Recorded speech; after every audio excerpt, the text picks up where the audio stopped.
ನಾನು ನಿಮ್ಮ ಪ್ರೀತಿಯ ರಾಮ ಹುಂಪಿ ಮಾತಾಡ್ತಿರೋದು. ನೀವೆಲ್ಲ ಹೇಗಿದ್ದೀರಾ? ನೀವೆಲ್ಲ ಚೆನ್ನಾಗಿದ್ದೀರ ಅಂತ ಭಾವಿಸ್ತಾ ನನ್ನ ಯೂಟ್ಯೂಬ್ ಚಾನೆಲ್ಗೆ ನಿಮಗೆಲ್ಲ ಆತ್ಮೀಯ ಸ್ವಾಗತ. ಸ್ನೇಹಿತರೆ, ಇವತ್ತು ನಿಮಗೋಸ್ಕರ ಒಂದು ವಿಷಯ ತಂದಿದ್ದೇನೆ. ಈ ವಿಷಯ ನೀವೆಲ್ಲೂ ಕೇಳಿರಲ್ಲ, ಎಲ್ಲಿ ನೋಡಿರಲ್ಲ. ವಿಷಯ ಹೇಳೋಕೆ ಮುಂಚೆ ನೀವು ನನ್ನ ಚಾನೆಲ್ಗೆ ಹೊಸಬರಾಗಿದ್ದರೆ ನನ್ನ ಯೂಟ್ಯೂಬ್ ಚಾನೆಲ್ನ ಸಬ್ಸ್ಕ್ರೈಬ್ ಮಾಡ್ಕೊಳ್ಳಿ. ಹಾಗೆ ಪಕ್ಕದಲ್ಲಿರೋ ಬೆಲ್ ಐಕಾನ್ನ ಕ್ಲಿಕ್ ಮಾಡ್ಕೊಳ್ಳಿ. ಕ್ಲಿಕ್ ಮಾಡೋದ್ರಿಂದ ನಾನು ಮಾಡುವ ಪ್ರತಿ ವಿಡಿಯೋ ನಿಮಗೆ ಪಟಾಪಟ್ ಅಂತ ಹೇಳ್ಬಿಟ್ಟು ನೋಟಿಫಿಕೇಶನ್ ಬರುತ್ತೆ. ಓಕೆ, ಇದು 100% ಫ್ರೀ ಆಗಿರುತ್ತೆ. ಸೊ ವಿಷಯ ಏನಪ್ಪಾ ಅಂತ ಹೇಳ್ಬಿಡ್ತೀನಿ.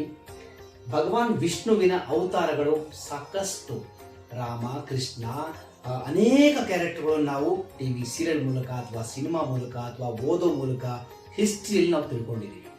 ಸೊ ಇವತ್ತು ಹೇಳೋಕೆ ಹೋಗ್ತಿರೋ ವಿಷಯ ಏನು ಅಂದರೆ ತುಂಬ ಇಂಪಾರ್ಟೆಂಟ್ ಇದೆ. ಏನಪ್ಪಾ ಅಂತಂದರೆ, ಇದನ್ನ ಸುಮಾರು ಭಗವಾನ್ ಶ್ರೀ ರಾಮ ಅವರ ಎಲ್ಲ ಗ್ರಂಥಗಳನ್ನು ರಿಸರ್ಚ್ ಮಾಡಿ ಓದಿ ಆರ್ಟಿಫಿಷಿಯಲ್ ಇಂಟೆಲಿಜೆನ್ಸಿ ಅವರು ಒಂದು ಭಗವಾನ್ ಶ್ರೀ ರಾಮರ ಭಾವಚಿತ್ರ 21ನೇ ವರ್ಷದಲ್ಲಿ ಹೇಗಿದ್ರು ಅನ್ನೋ ಭಗವಾನ್ ಶ್ರೀರಾಮರ ಭಾವಚಿತ್ರ ಹೊಸದಾಗಿ ಮಾಡಿದ್ದಾರೆ. ಆದರೆ ಈ ಭಾವಚಿತ್ರ ನೋಡಿದ ತಕ್ಷಣ ನಿಮಗೆ ಅನ್ಸತ್ತೆ, ಹೌದಲ್ವಾ, ಇದು 21ನೇ ವರ್ಷದಲ್ಲಿ ಈಗ ಇಷ್ಟೇ ಸತ್ಯವಾಗಿತ್ತಲ್ಲ, ಆ ಥರ ನಿಮ್ಗೆ ಅನ್ಸತ್ತೆ. ನನಗೆ ಹಂಗೆ ಅನಿಸ್ತು, ಹೌದಲ್ವಾ, ಎಷ್ಟು ಸತ್ಯ ಇದೆ. ಆ ಇಮೇಜ್ ನೋಡ್ತಾ ಇದ್ರೆ, ಆ ಫೋಟೋಸ್ ನೋಡ್ತಾ ಇದ್ರೆ ಭಗವಾನ್ ಶ್ರೀರಾಮರ ಹಂಗೆ ನೋಡ್ತಾನೆ ಇರ್ಬೇಕನ್ಸತ್ತೆ. ಆ ಎಂಥ ಫೋಟೋ ಎಲ್ಲೂ ನೋಡಿರಲ್ಲ ನೀವು. ಹಾಗಾದ್ರೆ ಆ ಫೋಟೋ ಇವತ್ತು ನಮ್ಮ ಈ ಬ್ಲಾಗಲ್ಲಿ ಆ ಫೋಟೋನ, ಆ ವಿಡಿಯೋನ ತೋರಿಸಿ ನಿಮಗೆ. ಹಾಗಾದ್ರೆ ಈ ವಿಡಿಯೋ ನಿಮಗೆಲ್ಲ ಇಷ್ಟ ಆಗುತ್ತೆ ಅಂದ್ರೆ, ಯಾಕಂದ್ರೆ ಮುಂಚೆ ನೀವು ನನ್ನ ಚಾನಲ್ಗೆ ಸಬ್ಸ್ಕ್ರೈಬ್ ಮಾಡಿದ್ದೀರಾ, ಫಾಲೋ ಮಾಡಿದ್ದೀರಾ, ನಿಮ್ಮ ಸಪೋರ್ಟ್ ಇದೆ. ಸೊ ನಿಮಗೋಸ್ಕರ ಇದು ಸ್ಪೆಷಲ್ ನ್ಯೂಸು, ನಿಮಗೋಸ್ಕರ ನಾನು ಮಾಡ್ತಿದ್ದೀನಿ.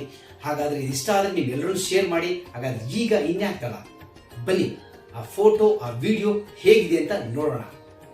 ನೋಡಿ ಸ್ನೇಹಿತರೆ, ಈ ಮುಂಚೆ ನಾವು ಪ್ರಭು ಶ್ರೀರಾಮರವರ ಅನೇಕ ಛಾಯಾಚಿತ್ರಗಳನ್ನು ನಾವು ನೋಡಿದ್ದೇವೆ, ಫೋಟೋದಲ್ಲಿ, ಸೀರಿಯಲ್ದಲ್ಲಿ ನೋಡಿದ್ದೀವಿ. ಆದರೆ ಈ ಛಾಯಾಚಿತ್ರ ನೋಡಿದಾಗ ನಮಗನ್ಸುತ್ತೆ ಆ ಮುಖಲಕ್ಷಣ, ಕಣ್ಣು, ಮೂಗು, ಆ ಭಾವನೆ ಇದೆಯಲ್ಲ, 21ನೇ ವರ್ಷಕ್ಕೆ ಇದೇ ಥರ ಇರ್ಬೋದಲ್ಲ ಅಂತ ನಮ್ಮ ಮನಸ್ಸು, ನೀವು ನೋಡ್ತಿರೋ ನಿಮ್ಮ ಮನಸ್ಸು, ನಮ್ಮ ಕಣ್ಣುಗಳು ಹೇಳ್ತವೆ ಹೀಗೆ ಇರ್ಬೋದಿತ್ತ ಅಂತ. ಯಾಕಂದರೆ ಈ ಮುಂಚೆ ನಾವಂತೂ ನೋಡಿಲ್ಲ. ಆದರೆ ಈ ಫೋಟೋ ನೋಡಿದ ತಕ್ಷಣ, ಈ ಛಾಯಾಚಿತ್ರ ನೋಡಿದ ತಕ್ಷಣ ಭಗವಾನ್ ಶ್ರೀರಾಮ್ ಅವರು 21ನೇ ವರ್ಷದಲ್ಲಿ ಹೀಗೆ ಇದ್ದರು ಅಂತ ಈ ಛಾಯಾಚಿತ್ರ ನಮಗೆ ಹೇಳುತ್ತೆ. ನಿಮಗೇನು ಅನಿಸುತ್ತೆ, ಏನು ಅನಿಸುತ್ತೆ ಅದನ್ನು ಕಾಮೆಂಟ್ ಬಾಕ್ಸಲ್ಲಿ ಹೇಳಿ. ಅಲ್ಲಿವರೆಗೆ ಮತ್ತೆ ಒಂದು ಬ್ಲಾಗ್ ಜೊತೆ ಸಿಗ್ತೀನಿ. Thank you so much.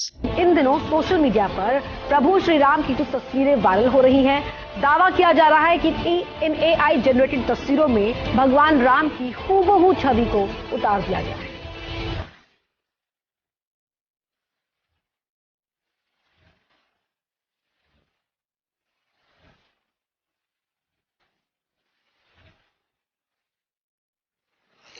Comment ಬಾಕ್ಸಲ್ಲಿ ಜೈ ಶ್ರೀರಾಮ್ ಅಂತ ಕಾಮೆಂಟ್ ಹಾಕಿ. Thank you so much.